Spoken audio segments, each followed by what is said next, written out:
Buenos días. Saison 2, épisode 12, les héros du quotidien, rencontre avec Françoise Boutet.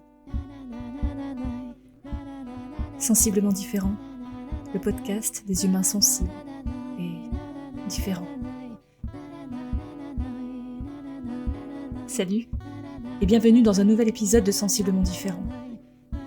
Aujourd'hui, nous abordons une thématique qui me tient particulièrement à cœur en ce mois de décembre. Les héros du quotidien. Ce mois-ci, j'ai eu le privilège de rencontrer 3 personnes extraordinaires, chacune étant pour moi un héros à sa manière. Chacune comptant d'une façon très particulière dans ma vie et sur mon chemin. 3 invités, 3 parcours de vie radicalement différents, tous empreints de courage, de résilience et d'une détermination à toute épreuve. Je te présente notre première invitée, une femme aussi extraordinaire que fascinante.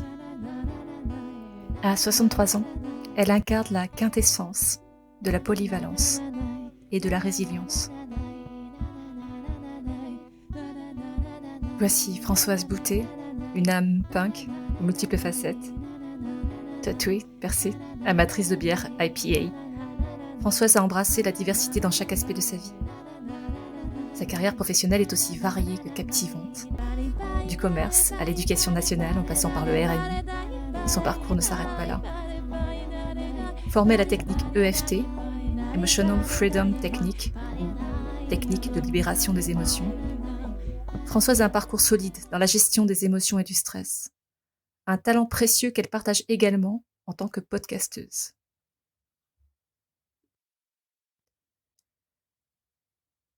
L'année dernière, Françoise a été confrontée à une série de défis inimaginables en affrontant 3 cancers. Elle a décidé de témoigner. C'est ainsi qu'est né son podcast « Salade de crabe », une fenêtre ouverte sur la réalité quotidienne de ceux qui font face au cancer. Françoise n'est pas seulement une auditrice, mais une guide bienveillante pour ceux qui marchent sur le même chemin. Elle accompagne les personnes touchées par le cancer, partageant des techniques, des ressources pratiques et thérapeutiques pour illuminer le parcours, que ce soit pendant ou après la maladie. C'est avec une immense admiration et une non moins immense gratitude que je te propose d'écouter le parcours d'une femme exceptionnelle qui transforme l'adversité en une source d'inspiration inépuisable.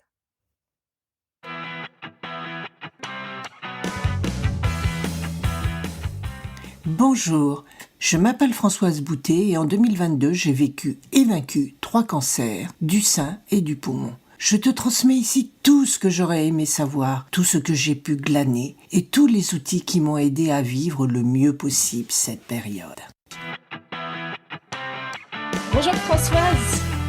Bonjour Magali, et merci de m'avoir invitée sur ton podcast. Écoute, je suis tellement ravie et honorée de ta présence ici sur Sensiblement Différent. Je te remercie d'abord de tout cœur d'avoir accepté ma proposition et mon invitation. Je te connais par la voix du podcast, justement. C'est au sein de l'Académie du podcast que nous avons fait connaissance et que nous nous sommes rencontrés. Mais au-delà de ça, en fait, il y a quelque chose chez toi qui m'a touchée, qui m'a inspirée et qui m'amène aujourd'hui à cette interview. J'en parlerai dans l'introduction, mais je t'en dis pas trop parce que après tu vas dire mais non. Mais Déjà, clairement, oui, clairement tu commences à me faire rougir. Ouais, mais en fait, clairement, tu m'as inspiré la thématique de ce mois. Le mois, c'est les héros du quotidien, et c'est en pensant à toi que j'ai souhaité mettre à l'honneur et parler de personnes qui m'inspirent et qui pour moi sont incroyables et qui sont une source permanente de guidance ou auxquelles je pense régulièrement pour me dire si jamais j'ai un petit down ou un doute, me dire il y a ces personnes-là qui sont là, et elles t'ouvrent des portes qui sont tellement immenses qu'elles te... C'est le coup de pied au cul du jour, en fait. Tu dis, ouais, voilà, il y a ces héros-là. Et puis, en fait, toi, je laisse juste guider, tu te glisses, en fait, dans leur énergie. Donc, merci d'exister. Merci de faire partie de mon chemin, Françoise. Et puis, merci d'être là. Waouh, que de répondre à tout cela. Si ce n'est que c'est vrai, nous nous sommes rencontrés dans cette académie, cette formation qui est toujours très très bien et qui nous a permis de lancer nos 2 podcasts. Mais Absolument. au-delà de cela, il y a eu, comme tu le disais, un élan de sympathie, comme si on s'était connu avant et qu'on se retrouvait dans cette vie où, je sais pas, je saurais pas le dire, et je ne cherche même pas à le chercher, mais vraiment quelque chose qui m'a reliée à toi comme une amie perdue de vue depuis longtemps. Il y a vraiment le déclic s'est fait immédiatement Exactement. et c'est ça, C'est exactement ça. il n'y a pas de mots. Voilà, c'est ça. On se le garde entre nous, cette histoire-là. Françoise, comment est-ce que tu te présenterais aujourd'hui? Quels sont tes mots aujourd'hui? On est le 15 novembre ou 16 novembre. Comment tu te présentes?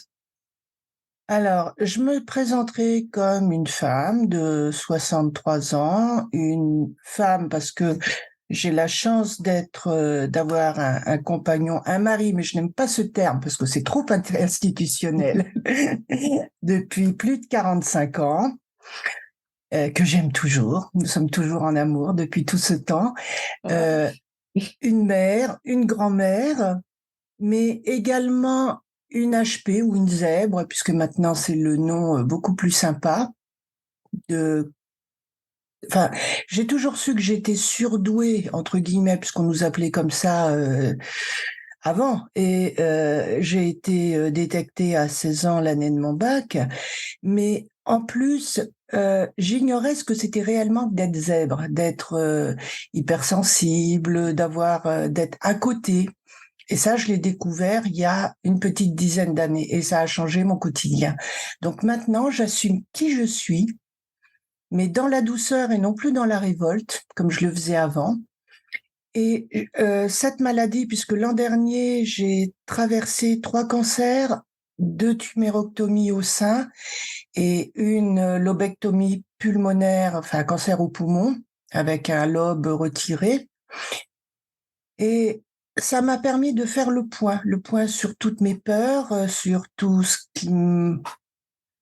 toutes les casseroles que j'avais accumulées au fond de ma vie. Et donc maintenant, je dirais, je suis quelqu'un qui s'écoute, qui est plus à l'écoute de ses valeurs, de son chemin de vie et surtout à l'écoute de son corps, de son esprit le mieux possible. Et j'ai laissé tomber tous les artifices de la société, il faut être comme ci, il faut être comme ça. Donc j'essaye d'être le plus naturel possible, d'être moi, tout simplement. Tu fait tomber les codes. Déjà, j'en avais fait tomber pas mal parce que je suis tatouée, je suis percée, mais j'étais dans la révolte. J'avais les cheveux bleus jusqu'à il y a peu de temps et je le présentais vraiment comme un étendard. Je suis moi. Et ça, c'est pour tous ceux qui ont été zèbres à une période où ce n'était pas connu, c'était un mal-être dû au fait qu'on ne comprend pas les autres, qu'on n'arrive pas à s'insérer dans la société, qu'on en souffre, qu'on est plus ou moins rejeté. Et c'est le côté vous ne voulez pas de moi, voyez, je suis comme ça, excusez-moi l'expression, et je vous emmerde. Je suis moi. Donc maintenant, ça s'est adouci, vraiment beaucoup, beaucoup, beaucoup. Et c'était vous m'aimez, tant mieux, vous m'aimez pas, tant pis. Même si on en souffre au fond de soi, quoi qu'on dise. Oui, oui. Il y a beaucoup de combats dans ton parcours et on va revenir dessus. C'est ce qui fait aussi la personne incroyable que tu es. Mais avant ça, je voudrais juste que tu te présentes un peu sur le plan professionnel parce que tu es dans l'éducation nationale, mais tu es aussi podcasteuse. Donc les deux sont un peu, je ne sais pas si c'est incongru ou un mélange assez inédit. Mais en tout cas, juste que tu mettes quelques mots sur ce que tu fais dans ta vie professionnelle. Alors, je pourrais dire que je suis slasheuse parce que j'ai été, comment on dit, j'ai été employée chez un notaire, j'ai été chef d'entreprise avec mon mari, on a tenu 2 commerces, dont une librairie, j'ai été RMiste et maintenant je suis fonctionnaire puisque je travaille depuis plus de 20 ans dans les bureaux, dans l'éducation nationale où j'ai été secrétaire au rectorat, à l'inspection académique, dans des CIO, dans un secrétaire de direction, secrétaire de gestion et secrétaire comptable dans des établissements scolaires. Et là, depuis quelques années, je me préparais à une reconversion retraite parce que quand on est zèbre, comme je dis toujours, j'ai mon esprit. Dans mon esprit, il y a un monstre qui, si je ne le nourris pas, me dévore de l'intérieur. Il y a un monstre perpétuellement affamé. Donc, il faut toujours que je sois en action, intellectuellement parlant. Et là, comme en plus j'aurai une très petite retraite, comme j'ai été femme de commerçante, joindre l'utile et l'agréable et joindre ma passion qui était l'EFT et donc la gestion du stress auparavant. J'avais même collaboré au programme EFT en classe pour emmener l'EFT qui est une méthode de tapping, de gestion des émotions que l'on peut apprendre et utiliser en 5 minutes dans les écoles parce que cela peut aider nos enfants à gérer leurs émotions et donc tous les problèmes de harcèlement, de manque d'estime de soi, enfin tout ce type de choses. Et je me préparais j'ai d'ailleurs fait un premier programme de gestion de stress en ligne sur mon premier site et je me préparais à continuer cela à la retraite, d'où cet enseignement dans le podcast, cette formation. Mais à côté, bien, la vie en a décidé autrement. Le cancer m'est tombé dessus, où on pourrait dire, mon corps a développé ces cancers. Et là, bien, j'ai changé d'orientation puisque dès le premier jour où j'ai reçu le diagnostic, j'ai décidé de témoigner pour libérer la parole. Il y a aussi un côté thérapeutique, hein, évidemment, et égoïste entre guillemets. Et puis, de témoigner pour dire voilà ce que c'est que le quotidien de quelqu'un qui a le cancer, parce que chaque malade reste dans son coin, est tellement assommé, c'est tellement énorme qu'il ne sait pas. Après, plus tard, j'ai découvert qu'il existait des forums, et quand on y arrive dans la maladie, on l'ignore totalement, surtout si on n'est pas allé sur Internet. Et donc, j'ai témoigné et ça m'a amené, quelques mois après, à faire un podcast qui s'appelle Salade de crabe, parce que je voulais... comme une salade, il y a du salé, il y a du sucré, il y a de l'amer, donc il y a des rires, il y a des joies, il y a des pleurs, il y a de la douleur, il y a une bonne salade, il y a tous ces ingrédients, et ce sont les ingrédients de la vie. Et j'ai continué comme ça, bien cas à cas, parce que l'après-cancer est tout sauf un long chemin facile. Okay, ouais. Et voilà où j'en suis maintenant. Donc, je me prépare à faire de l'accompagnement de personnes ayant un cancer par l'intermédiaire d'un site que je suis en train de créer, et puis faire découvrir de très belles personnes comme toi qui ont des techniques merveilleuses et qui peuvent accompagner pendant ou après le cancer, parce qu'on est démunis. On est dans les mains des médecins, ce qui est très bien. Moi, j'ai choisi la voie thérapeutique. Chacun le fait en son âme et conscience, mais je dirais toujours, voyez un médecin et puis faites ce que vous voulez, mais passez toujours par votre oncologue, mais après, vous pouvez vous aider. Je vais juste rebondir avant de revenir sur ton parcours, sur cette histoire d'accompagnement. Tu disais, tu as commencé par dire avant, pendant, après, puis tu t'es reprise en disant pendant et après. Finalement, j'avais aussi envie de dire que avant c'est bien parce que on en est beaucoup encore à une gestion de la santé qui se met en place lorsqu'on a un problème ou une douleur. Oui. Mais il y a tout un apprentissage à faire sur l'écoute de soi. Et tu dis, j'écoute mon corps maintenant. Mais si on apprenait réellement dès tout petit à écouter son corps, peut-être qu'on pourrait vraiment avoir un autre regard et une autre façon de le gérer, une autre façon de l'aimer et d'en prendre soin. Et cette histoire de prévention quelque part, ou en tout cas plutôt d'apprentissage différent, me paraît aussi essentiel que de se dire, bon, maintenant j'ai une galère, qu'est-ce que je fais? Donc presque j'intégrerais dans tout cet accompagnement aussi l'avant, mais dans plutôt une nouvelle culture de soi. Totalement. Et c'est ce que je fais depuis 10 ans avec le FT, puisque j'ai fait toute des formations auprès des plus grands de l'EFT en France, et que ce soit Jean-Michel Guret, Cathy Berthoud, également Anne Ciré en Australie, j'ai vu Marion Blick qui habite aux États-Unis. Enfin, j'ai fait des formations auprès de pas mal de personnes.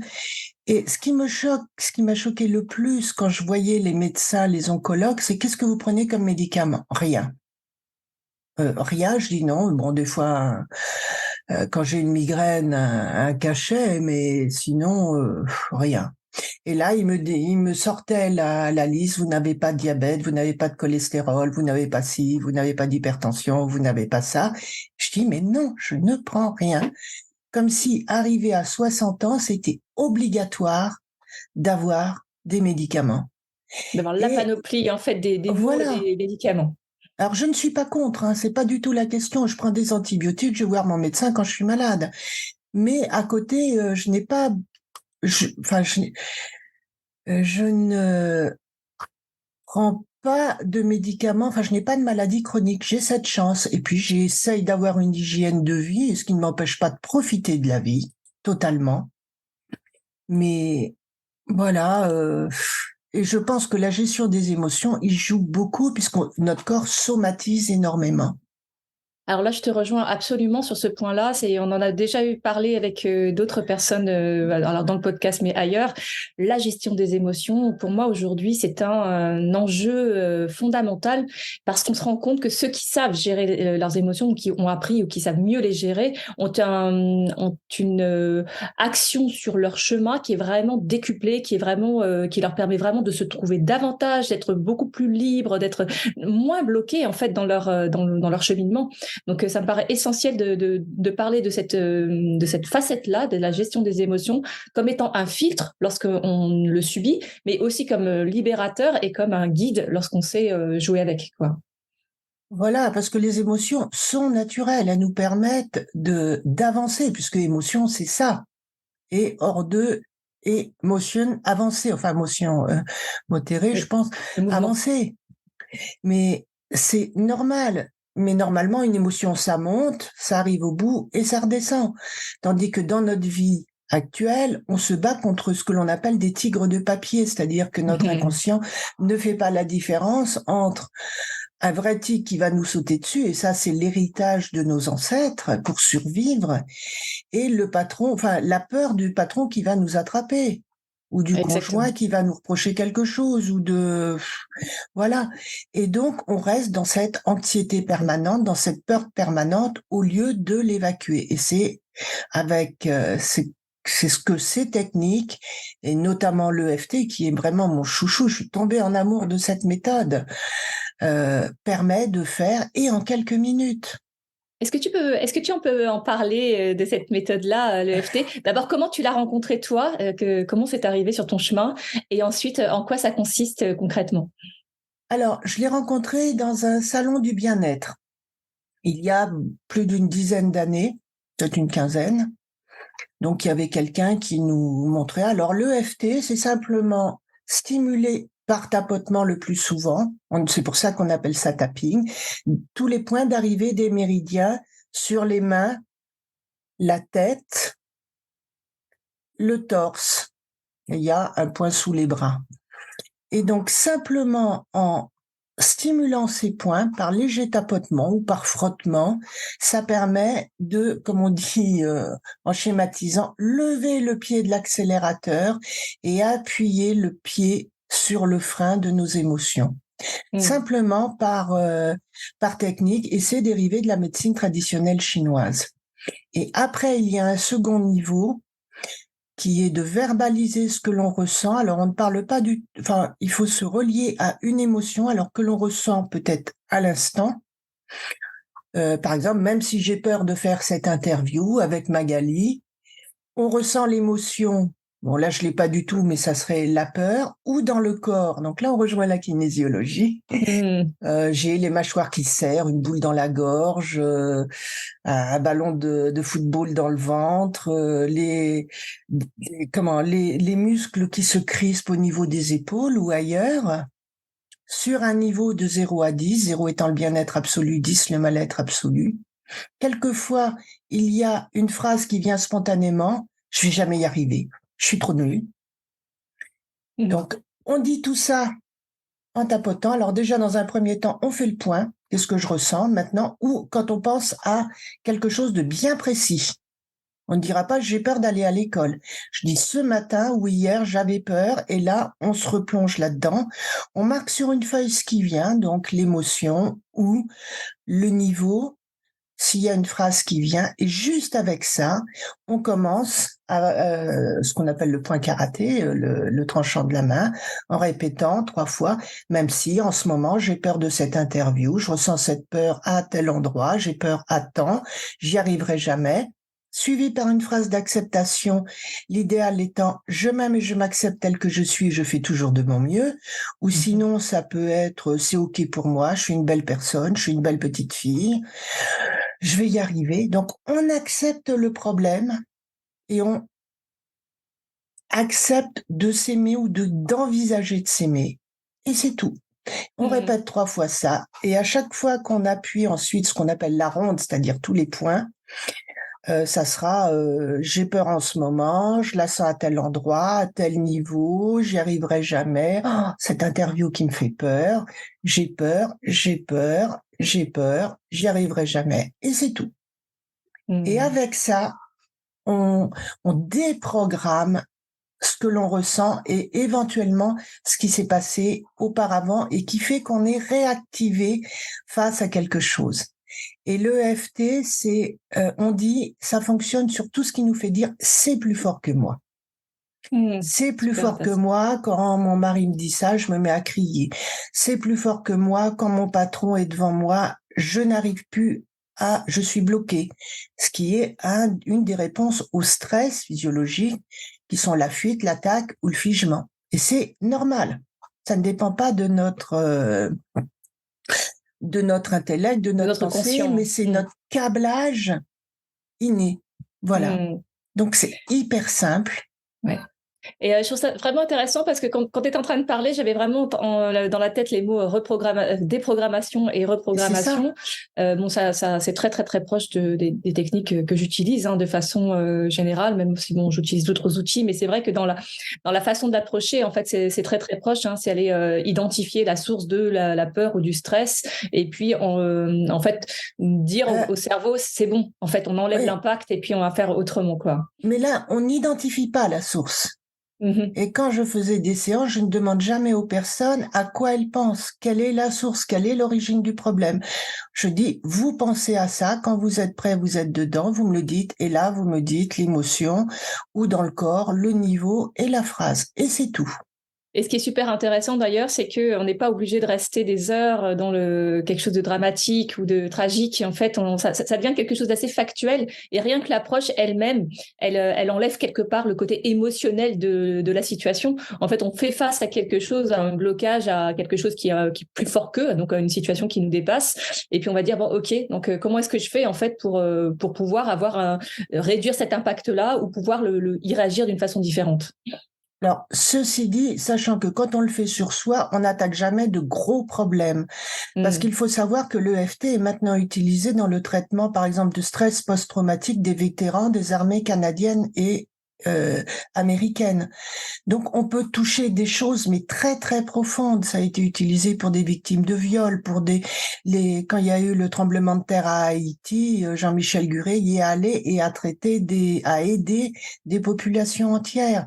Ça peut se faire en groupe, mais là, il y a des techniques bien particulières et ça, il ne faut pas s'y attaquer quand on est seul parce que là, on réactive de trop et il y a justement des protocoles à faire. Il faut l'utiliser pour des petites choses chez soi. Mais donc, pour en revenir à ta question, dans ce salon, elle nous avait fait tester alors on peut s'en servir aussi pour se décontracter. C'est beaucoup utilisé pour le sport. Et vraiment, je suis tombée en amour de cette méthode. Et à l'époque, j'avais quelques kilos de trop. Sur ce salon, je suis directement allée voir la librairie, puisque moi, je suis quelqu'un, on peut le voir derrière moi, qui est visuel. J'ai besoin d'un livre. Plus, moi, c'est mon médium préféré. Et il y avait, je sais plus le titre, perdez quelques kilos grâce à l'EFT. Enfin, pas perdre. Parce que quand on perd, on veut toujours récupérer. Maigrissez grâce à l'EFT. Et là, simplement, en lisant le livre et en traitant un problème qui était émoi. Voulez-vous, quelqu'un servait, c'était émoi. La petite fille qui avait peur d'être oubliée, qui voulait être écoutée. J'ai perdu 2 kilos en une semaine. Parce que j'ai désactivé ce déclencheur. Après, j'ai acheté plusieurs livres, dont ceux d'Yves Vauthier-Freeman, qui sont directement destinés aux professionnels. Yves, que je salue ici si jamais il entend ce podcast, qui est un très bon formateur également. On lui enverra. Et j'ai appris toute seule avec des livres. Et j'ai vu la puissance de cela. Et j'ai commencé une formation avec Cathy Berthoud juste à côté de chez moi, puisque j'ai la chance qu'elle soit à Neuville. Et puis après, j'en ai fait une à Paris avec Jean-Michel Guret. Et puis j'ai commencé à partager. Et puis après, j'ai rencontré d'autres praticiens, praticiennes surtout. Nous avons échangé et voilà. Et voilà où j'en suis. Et je peux dire que pendant ce parcours cancer, je l'ai utilisé tous les jours. Sur la peur que je ressentais, sur la peur du choc de l'annonce, enfin le choc de l'annonce, sur, j'ai horreur des aiguilles, hein, la peur de me faire prendre du sang, alors j'ai encore des troubles cognitifs, donc les mots ne viennent pas, les prises de sang, les mots ne viennent pas toujours. La peur des ponctions. Alors dans ma tête, la ponction c'était une grande seringue comme les seringues à clistère du Moyen Âge, le machin. J'imaginais une grosse seringue qu'on mettait, qu'on aspirait. C'était ma représentation. Enfin, j'ai travaillé tous les jours la peur de l'opération, la douleur. On peut utiliser l'EFT sur la douleur également. Enfin, sur plein de choses. Et ce qui me revenait, ce qui fait que quand j'essaye de me souvenir de cette période, je peux pas dire que j'ai beaucoup de mauvais moments. J'ai encore un peu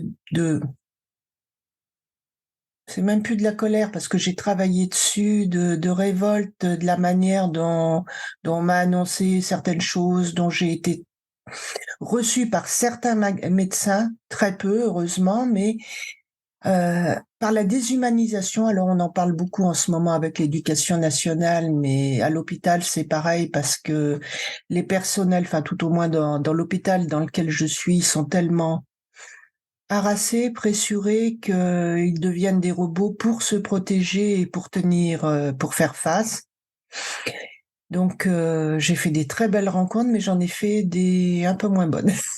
Tu veux dire en fait qu'au-delà de l'immensité des montagnes que tu as dû franchir, le côté humain ou non humain justement de la communication, de la façon d'aborder les choses, des notes d'espoir ou de non-espoir, ça c'est encore plus difficile que l'information elle-même? Pour moi, oui. Enfin, dans mon cas, puisque je crois que j'ai accumulé tout ce qu'il ne fallait pas faire, on m'a annoncé par téléphone, sans savoir si j'étais avec quelqu'un ou pas, qu'on m'avait trouvé un nodule au poumon en me demandant si je voulais passer un scan tape. Ok. Et là, j'étais assommée debout parce que dans ma tête est passé nodule, poumon, scan tape égale cancer du poumon. Alors, je sortais d'une double tumérectomie du sein. Je suis foutue. J'ai plus qu'à me flinguer. Okay. Je ne suis pas suicidaire, mais voilà le type de pensée qui passe. Et là, le dire, je l'ai dit au médecin, hein, j'ai dit après, vous vous rendez compte, si j'avais été suicidaire, dépressive, si on vous avait dit demain que je m'étais flinguée, comment est-ce que vous auriez réagi? Oui. Et c'est ce genre de manque d'empathie, de manque d'écoute. Je dis à un médecin, vous êtes un très bon technicien, mais vous n'êtes qu'un technicien de la maladie. Vous m'avez très bien soigné, mais vous soignez la maladie et non le malade. Celui qui était à l'origine de cette annonce, et puis de plein d'autres. Est-ce qu'il a une réaction particulière quand tu as dit que tu aurais pu avoir un acte assez violent ensuite? Alors, je dirais que ça s'est passé en deux phases, parce qu'il a fait téléphoner son interne. Alors, j'ai commencé à le dire à l'interne et il m'a dit « Ah oui, et comment ?» Et il était à l'écoute, il m'a dit « Qu'est-ce que j'aurais dû faire ?» Et je lui ai dit, demandé si j'étais toute seule, parce qu'il me dit « Comment vous allez ?» Ben moi, la réponse « Merci, et vous ?» Je vais pas m'appesantir sur mes états d'âme avec quelqu'un que je ne connais pas. Et donc lui, il a été à l'écoute, tandis que le médecin qui l'avait mandaté, il a dit « Ouais, mais de toute façon, il faut bien le dire, on est obligé de tout dire. » Et c'est ce même médecin qui a oublié de me dire que ma radiothérapie était raccourcie d'1 semaine. Donc il disait tout, mais il oubliait enfin, voilà. Oui. C'est un mode de protection, mais quelque part, bien sûr, en face, ils ont des malades. Oui, oui, c'est ça. Et c'est Et tu n'es ça. pas dans la situation où tu te sens fort et où tu es capable de tout encaisser. Enfin, il y a évidemment une fragilité qui est hors norme et qui est sans doute pas aussi forte dans beaucoup de cas de la vie et qui doit être prise en compte. Donc déjà, même quand on va bien et qu'on est fort, la délicatesse fait partie de quelque chose qui nous protège. Mais dans ce type de situation, on est encore dans quelque chose de complètement hors norme. Ça te paraît vraiment peut-être devenir une évidence. Oui, et d'autant plus qu'il faut savoir que dans ce parcours, ce sont des hauts et des bas parce que on attend toujours le résultat d'un examen, on ne sait pas exactement où on va, on vous dit faites ci, faites ça. Euh, on- Déjà, on est pris dans un maelstrom et c'est un ascenseur émotionnel parce que un coup ça va très bien, on a de l'espoir, un coup on peut avoir une réponse où on vous dit repassez un autre examen et là le moral chute. Enfin, c'est très dur physiquement et mentalement à passer pour le malade et aussi et surtout pour les personnes qui l'accompagnent et dont on ne parle jamais, et auxquelles je tire mon chapeau. Et je remercie encore mon mari parce que là, je viens de passer par une phase très, très, très compliquée, très dure parce que mon corps se rappelait justement de cette annonce, voilà un an et ça faisait un peu comme une sorte pardon, de dépression. Et mon mari était là, mais il a souffert énormément parce qu'avec le recul, je m'étais tellement repliée sur moi-même que alors c'est pas je ne m'occupais pas de lui, mais je ne m'occupais de rien d'autre que de moi. Je ne pouvais pas faire autrement. J'étais déconnectée. J'étais déconnectée de lui. Alors en plus, comme on a un amour un peu fusionnel, on est ensemble depuis plus de 40 ans et vraiment ensemble. On ne vit pas l'un à côté de l'autre. Et tous les petits gestes qu'on avait l'un pour l'autre, lui, il l'avait pour moi, mais moi, je l'avais plus pour lui. Et je pouvais pas. C'est pas que je ne voulais pas, mais ça ne me venait plus à l'esprit. Je m'étais emmurée dans je ne savais pas quoi. Je me cognais la tête contre les murs.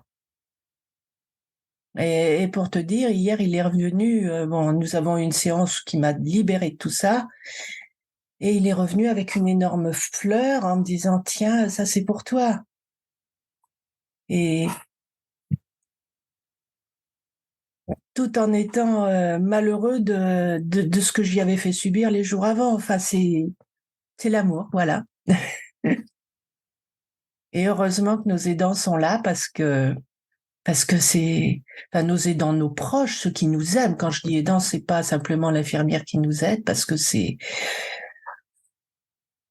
ça qui, Les personnes de l'ombre, les personnes de l'ombre dont on parle oui, pour les jamais. malades, et moi, je veux absolument en parler parce que ce sont elles, et à la limite, qui souffrent le plus, que je voudrais également aider, parce qu'elles disent, à côté de toi, ce que j'ai, ce n'est rien. Donc, elles enfouissent leur peine, leur peur, parce qu'elles ont peur de voir la personne qu'elles aiment mourir.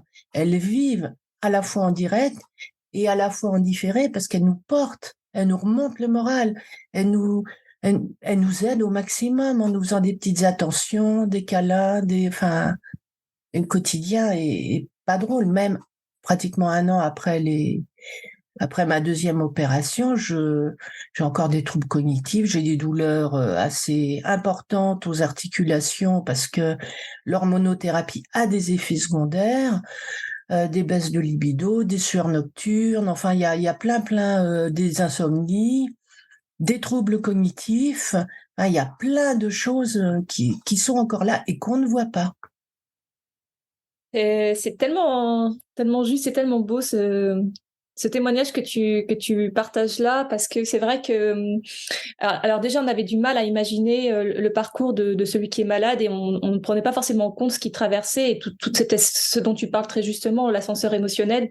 Donc, on commence un peu à s'intéresser à son parcours et à ce qu'il traverse et à comment il traverse ça.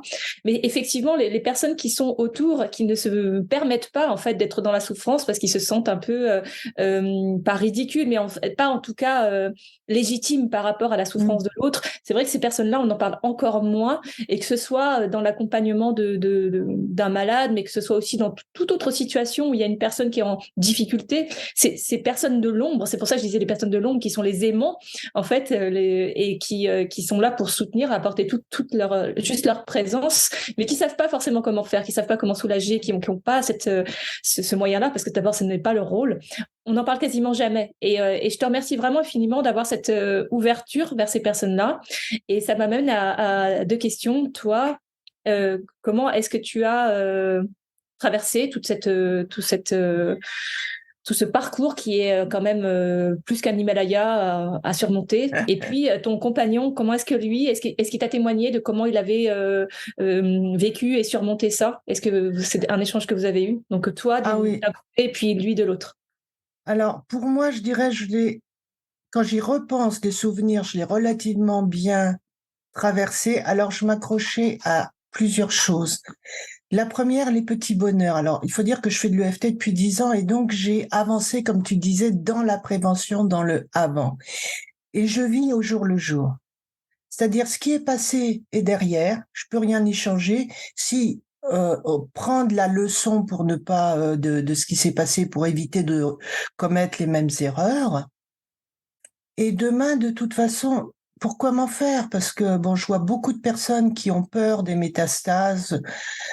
Après le cancer, tous les jours, notre corps détruit, je crois que ça doit être 8 ou 10 millions de cellules mutantes potentiellement cancéreuses. Et un jour, nos défenses en laissent passer une qui est là et qui se développe pour faire un cancer. Donc, je vois pas pourquoi je devrais m'en faire particulièrement, dans la mesure où je peux mourir du Covid, je peux mourir d'une grippe, je peux mourir d'un AVC, je peux mourir d'un accident demain, d'un empoisonnement alimentaire. Enfin, on ne sait pas. La vie est une maladie mortelle, donc je refuse de regarder demain et de m'angoisser. Si malheureusement j'ai des métastases, ben on verra bien. J'ai cette chance pour l'instant que ce soit un cancer. Enfin, pas pour l'instant. J'ai la chance d'avoir un cancer simple et non pas un cancer métastatique, parce qu'il faut dire que maintenant le cancer est une maladie chronique. J'ai beaucoup d'amis qui ont eu 1, 2, 3 cancers et qui ont une espérance de vie normale ou quasi normale, même si les médecins des fois ont des annonces très brutes en disant bon, l'espérance de vie est de 6 mois et la personne est toujours en vie 2 ans, 3 ans après. Mais après, l'origine est multifactorielle, on parle d'épigénétique, donc il y a aussi toute une hygiène de vie physique, mais également mentale, et notamment gérer les émotions, les croyances, les peurs, se reconnecter avec soi-même, avec sa mission de vie. Moi, j'avais fait un travail avec des coachs dans une autre formation, trouver ma mission de vie. Donc il y a ça, et il y a surtout voir les petits bonheurs. Donc quand je faisais des posts tous les jours ou presque, je prenais une photo, parce que ça s'est passé principalement d'avril ou mai jusqu'en décembre, une photo d'une fleur et dire regardez comme c'est beau, quelque chose de beau. Et des petits bonheurs, on en a tous dans notre vie tous les jours, mais il faut le voir. Ça peut être un sourire, ça peut être... j'ai une amie pour Noël dernier qui m'avait fait envoyer un splendide coffret de tisane, d'infusion, et je m'y attendais pas. Et d'ailleurs, je te salue, Marie-Claude, si tu entends ce podcast. On lui enverra aussi le lien. Mais c'est ça, là, c'était un grand bonheur. Mais un petit bonheur, c'est le sourire d'un enfant. C'est un mot, comme je suis sur les réseaux sociaux, c'est dire merci. C'est de voir les gens qui sont à côté de vous, déjà. Et c'est aussi la gratitude que j'ai depuis longtemps. J'ai pris l'habitude tous les jours de dire merci. Déjà le matin, merci. Je me rends compte de la chance inouïe que j'ai de me réveiller au chaud, sous un toit, dans un lit, et la super chance dans les bras de l'homme que j'aime, enfin de la personne que j'aime et qui m'aime. Les Et mots que ça, j'utilise pour ce que tu décris, c'est cultiver l'émerveillement.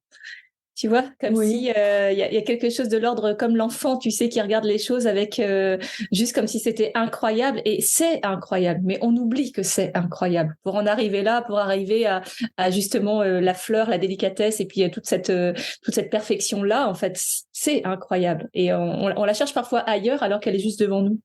oui, et se rendre compte, je dirais, de l'opulence dans laquelle on vit. Parce que moi, ça me hérisse quand je vois tous les gens, oui, on ne peut plus vivre, on ne peut plus faire ci, mais merde, vous vivez au chaud, enfin, sauf une frange très malheureuse de la population. Vous avez tous un lit, vous avez tous une cuisine, vous avez tous de quoi manger dans votre assiette. Et on a même un surluxe parce qu'on a tous bien Internet, des smartphones, la télévision, et ça, c'est du luxe parce qu'on n'en a pas besoin pour vivre. Mais Et on se c'est rend très pas juste. compte de ça. C'est très juste ce que tu racontes, ça me fait penser à une vidéo. Enfin, j'avais vu un extrait récemment sur un philosophe. Alors, pour moi, en fait, la vision que je vais te partager, pour moi, elle a un peu vieilli, mais je vais t'expliquer quand même, parce que peut-être elle est assez révélatrice d'une certaine façon de penser. Et il disait que l'être humain, en fait, il oscillait en permanence entre la douleur du manque, donc quelque chose qu'il Mmh. désirait, donc le désir ardent de quelque chose, une voiture, une situation, à manger, une personne, une relation, je ne sais pas quoi. Et une fois qu'il l'obtenait, en fait, il tombait dans l'ennui. Et il avait donc la douleur de l'ennui parce que il n'avait plus le désir était satisfait, donc il avait plus en fait ce manque, mais le manque se traduisait par de l'ennui. Et donc il disait que l'être humain oscillait entre désir et ennui, et dans l'insatisfaction permanente, puisque l'un comme l'autre ne générait pas de bien-être. Et je me disais en fait quelque part, c'est qu'on n'a pas appris, enfin on n'est pas éduqué à la gratitude. Et quand tu es dans la gratitude, tu peux déjà aimer ce que tu as, ce qui t'entoure, la chance que tu as d'avoir, mais comme tu dis, un toit, de quoi manger, de quoi te chauffer, etc. Et après, tes désirs, ils vont être très différents. Ils vont être sur des plans plus nourrissants, mais dans ton être de façon Mmh. générale. C'est-à-dire que oui, tu vas avoir besoin, évidemment, ou peut-être selon ton lieu de vie, d'un véhicule, et peut-être que tu as envie qu'il te ressemble et qui réponde à certains critères. Mais c'est plus la même chose. C'est plus une espèce de désir fantasmatique. C'est juste quelque chose qui répond, qui a du sens en permanence. Et tu Totalement. vois, cette histoire de gratitude, elle me paraît être un fondement de ce qu'on pourrait amener dans l'éducation, en fait, ou dans la construction de l'être. Oui, et il faut dire qu'on est dans une société où on est manipulé par des médias et le but, c'est de nous faire acheter des choses. Bien sûr. Moi, je crois que le pire que j'avais vu, c'était pour une marque enfin, de vente par correspondance, où il y avait une pub. Vous êtes mal, vous venez de vous faire virer, achetez quelque chose. Vous Oui. venez de vous engueuler avec votre mari, achetez quelque chose. Et on voyait la femme ou l'homme ouvrir, recevoir le cadeau et puis avoir un grand sourire en déballant ses vêtements, ses chaussures, ses je sais pas quoi. Et c'est ça, on nous éduque à avoir cette envie d'acheter et à euh, comment penser nos plaies en achetant. On nous Mmh. fait, C'est presque, comme disait Souchon, on nous fait croire que le bonheur, c'est de l'avoir plein nos armoires. ouais, exactement. C'est presque aussi générateur d'une culture de la dépendance, tu vois. C'est ça C'est-à-dire que aussi. j'ai mal, bah, je vais prendre un truc sucré. Ou j'ai mal, je vais acheter quelque chose. Alors qu'en fait, du coup, tu t'écoutes pas soit juste l'émotion qui te traverse, qui peut être juste une émotion qui te traverse, ou bien la source de ça. Et en général, c'est de la nourriture, mais qui est au-delà du fait d'avoir. Donc, remplacer l'être par l'avoir. Voilà, Mm. c'est ça, on en revient là. Et pour terminer, j'ai aussi le merci de la fin de journée. Merci d'avoir vécu cette journée. Merci d'être en vie. Et des fois, je disais merci pour cette journée de merde. Je ne sais pas ce qu'elle m'a apporté parce qu'on vit tous des journées de merde, Ah oui, mais clairement. mais merci quand même. Peut-être que je le Merci pour cette saurai. belle journée de merde. Alors, on avait une cliente qui nous disait, ça aurait été une journée à rester sous la couette et à faire des drôles, si j'avais su. Alors, une vieille mamie Ah, qui avait j'adore. gardé son humour.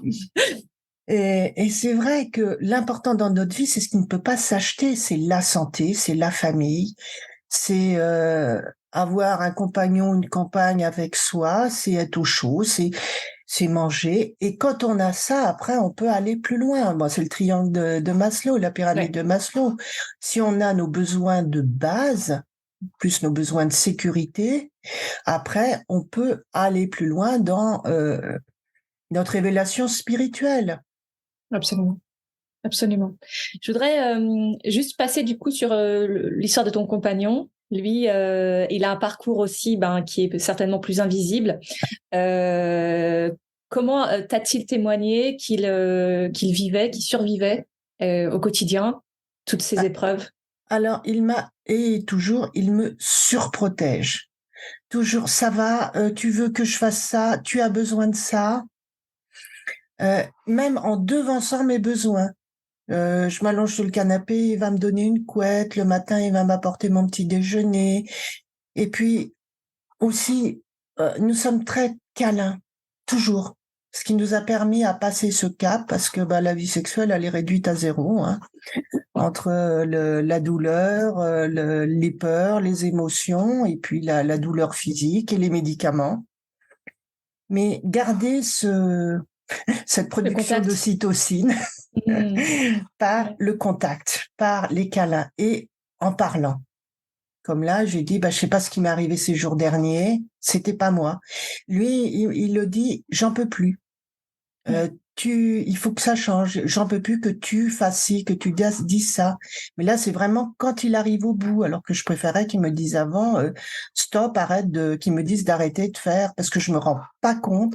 Parce que quand on est malade, on ne se rend pas forcément compte de la manière dont on réagit. Parce qu'on est dans un mur. Même si on essaye de protéger les autres, d'être le plus aimable, gentil, mais on peut être cassant, on peut être désagréable, et je l'ai été, et je m'en excuse, mais on peut pas faire autrement, on est humain.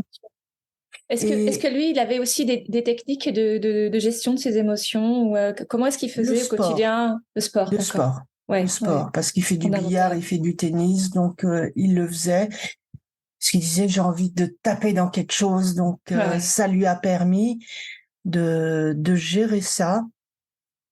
Mais ce qui me faisait le plus mal au cœur, c'est de l'entendre dire, mais à côté de toi, c'est rien, parce que je disais, mais parle, mais dis, mais je le voyais mal.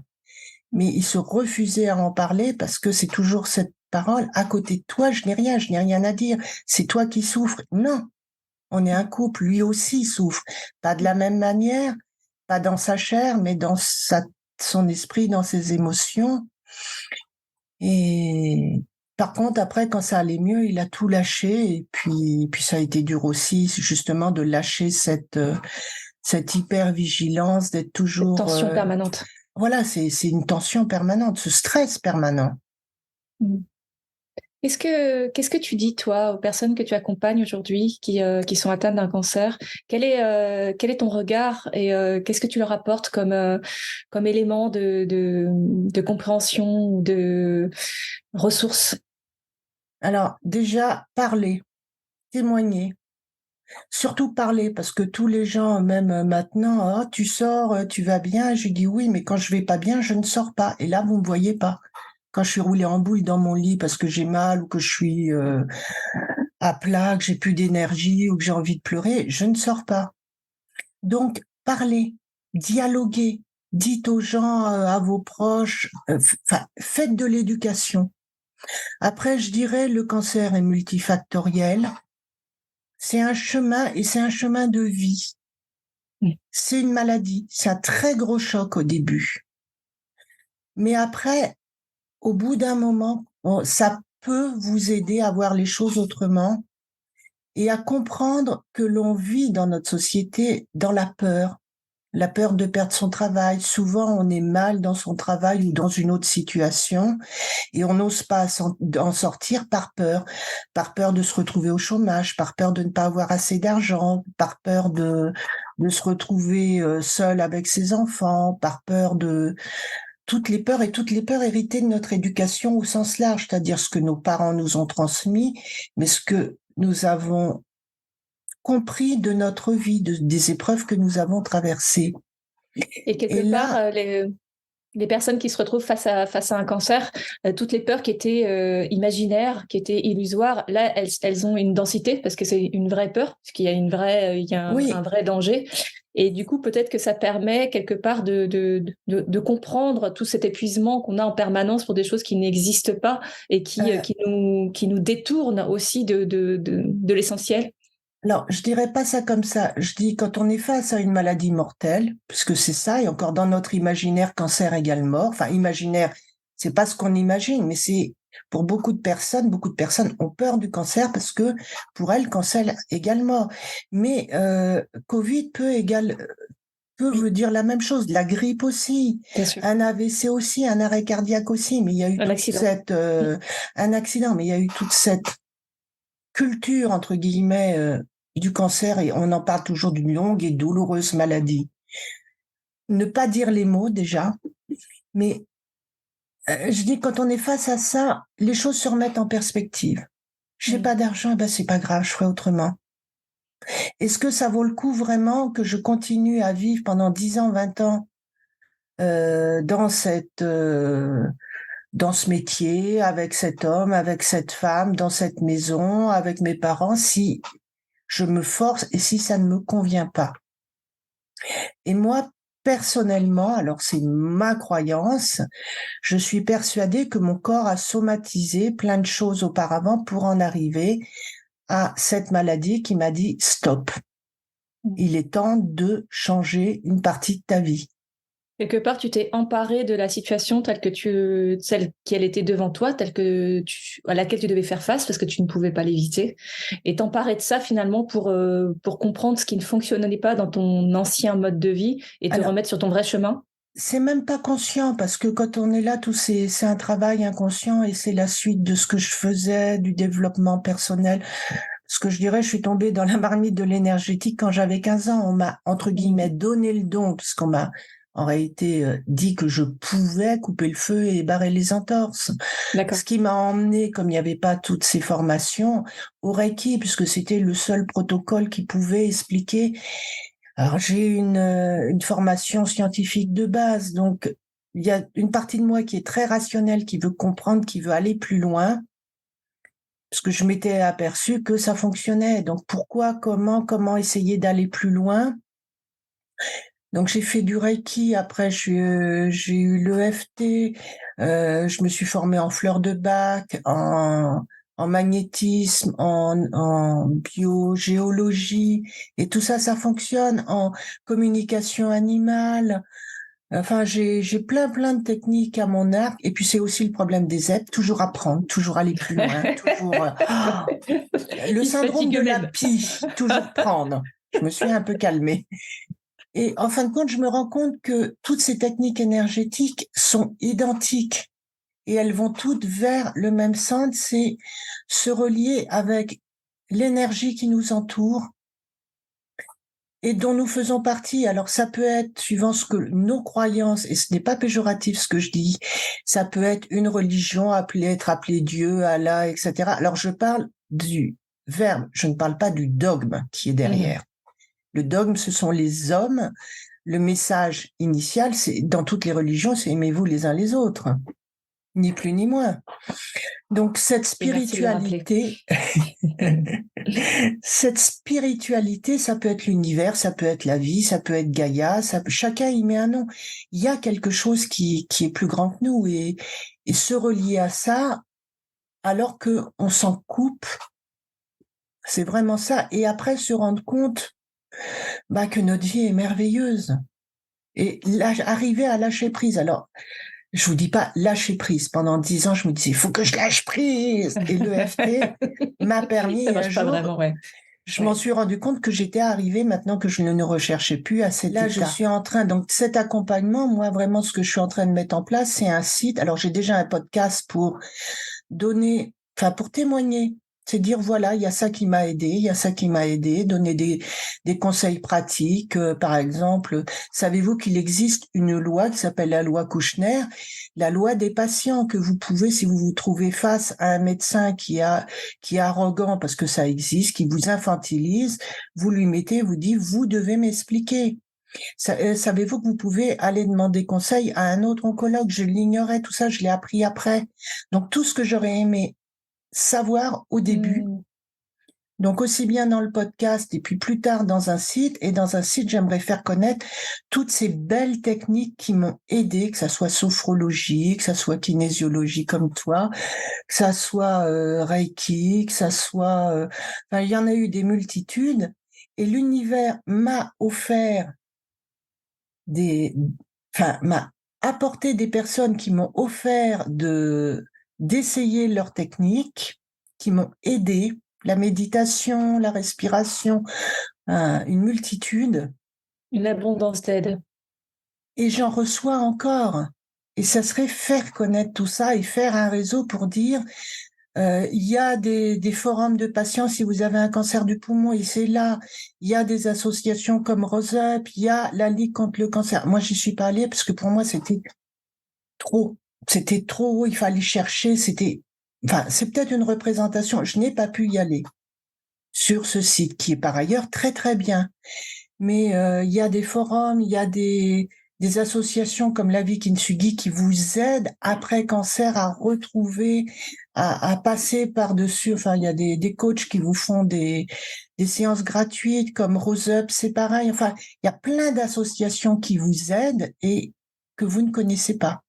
Donc, ne restez pas seul. Et puis, quelque part, ce que tu partages, c'est tout un panel de ressources à la fois très pratiques ou juridico quelque chose, donc de l'ordre du pragmatique, et puis aussi des techniques, en fait, pour pouvoir traverser au mieux toutes ces épreuves. Mais qui peuvent, quelque part, si je peux me permettre, qui peuvent aussi servir à d'autres personnes qui ne sont pas forcément atteintes de cancer. Parce que c'est aussi ce que je pensais au début quand tu te présentais en tant que zèbre, c'est qu'on se rend compte souvent que quand on est différent, on vit quelque chose qui peut être de l'ordre de la non-norme, qui peut être hors norme, donc ça peut être la maladie, une mais ça autre peut être aussi norme, la différence. mais pas en fait, la norme. tout ce qu'on apprend à travers ce parcours-là, en fait, est transférable à tout le monde, et on se rend compte en fait que c'est encore c'est toute une culture, c'est vraiment un apprentissage quand on va en fait vraiment comprendre que la norme n'existe pas et qu'en fait qu'on est juste des êtres uniques. Alors on va pouvoir se dire bah tiens, je te partage mon parcours et puis je te partage mon expérience, fais-en ce que tu veux,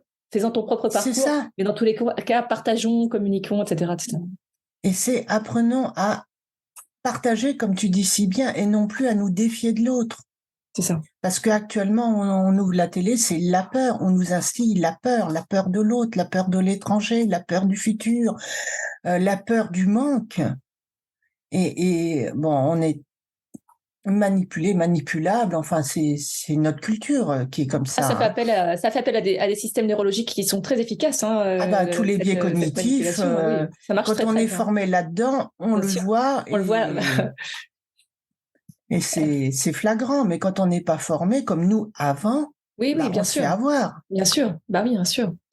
Et je te remercie infiniment pour tout ce que tu racontes, parce que qui va bien au-delà, évidemment, d'un parcours qui est avec des épreuves sans nom. Mais tout en dehors de ça, il y a une philosophie de vie, et c'est ça finalement l'essence de tout ce parcours. C'est ce que tu partages dans ta générosité, dans ce cœur qui est immensément ouvert, et que tu donnes à voir et à transmettre. Donc ça, vraiment, je te remercie infiniment pour cette façon de t'emparer de ton histoire. Et j'avais envie de te poser une dernière question. Tu parlais tout à l'heure de mission de vie. Est-ce que toi, aujourd'hui, tu as certains mots? Est-ce que tu as défini quelle était ta mission de vie à ce jour? Alors, je l'ai défini, c'est grand bon zèbre, apprendre, synthétiser, transmettre la connaissance ou les connaissances pour rendre les gens libres. C'est vraiment ça. Ça fait une conclusion qui est magnifique. Je te remercie infiniment, Françoise, pour cet échange incroyable et plein de vie. J'ai un peu disparu à un certain moment parce que la fleur de ton compagnon m'a touchée. Qu'est-ce qu'on peut te souhaiter? Je dirais rien puisque je suis heureuse réellement, telle que je suis. Bon, évidemment, si possible, ne plus avoir de problèmes de santé, mais ça, je le souhaite à tout le monde. Vivre le plus longtemps possible, de bonne manière. Rester comme je suis, ne pas devenir une vieille conne acariâtre et voilà, je sais pas. Moi, je me dis, Ouais. je suis toujours au bon endroit, au bon moment. Ouais, c'est juste Et, parfait. et tu vois, je rajouterai une chose que notre fille nous a dit, les épreuves de la vie, parce que nous en passons tous, pas forcément le cancer, on a tous on passe tous par des épreuves. Ce sont des cadeaux mal emballés de la vie. Ah, j'adore. Sur le coup, c'est horrible, Ouais. mais Et derrière, après, ça nous permet, si on sait les déballer après, si on sait, une fois que tout est apaisé, parce que ça peut paraître insurmontable, après, ça peut nous permettre de changer et après on se dit, ouais, j'aurais jamais cru pouvoir être si bien. j'aurais jamais été aussi loin et avec de toutes celles découvertes si j'avais pas vécu ça Voilà. précisément. Mais Mais et je dirais, ouais. merci l'univers de m'apporter encore des épreuves, mais avec douceur.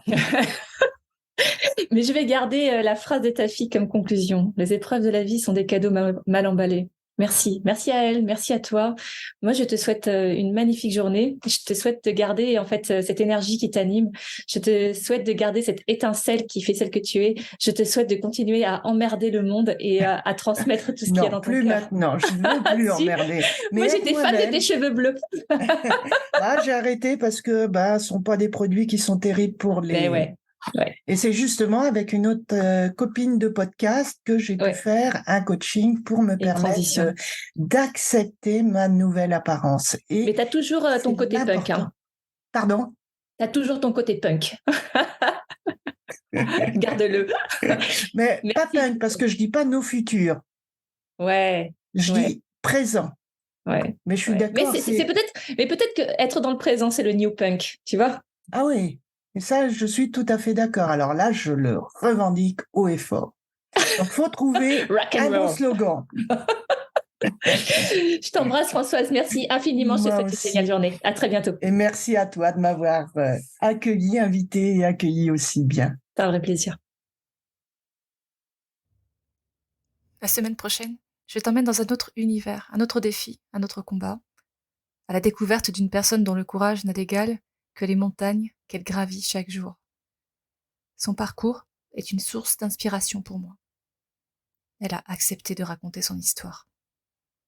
Ne manque pas notre prochain épisode, où nous explorerons les profondeurs de la détermination humaine avec Vanessa Drew, une héroïne du quotidien qui illumine le monde par sa force intérieure. Je suis de nature joyeuse et positive. Euh, c'est vraiment comme des drivers dans ma façon d'être et de fonctionner dans la vie de tous les jours. Sinon, j'habite en Suisse. J'ai une formation d'hypnothérapeute. Et j'ai également un podcast qui s'appelle Plaisir et handicap, le podcast Zéro Tabou, parce que je suis moi-même atteinte d'une maladie génétique qui s'appelle la maladie des os de verre. C'est une maladie de naissance et pour faire court, parce que je pourrais en parler pendant de longues minutes, j'ai un cas qui est assez grave dans le sens que j'ai une taille très réduite.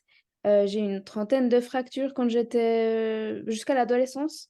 Et puis maintenant, grâce au traitement pour renforcer le squelette, eh bien, j'ai pu atteindre comment dire, une qualité osseuse qui est dans la norme des personnes de mon âge. Donc avant ces traitements-là, j'étais largement en dessous de la norme et maintenant je suis dans la norme à peu près au milieu. Donc ça c'est chouette. J'ai du coup plus de douleur osseuse, j'ai plus de fatigue non plus osseuse et puis oui, au niveau de la santé, ça va relativement bien et pour ça je suis très reconnaissante.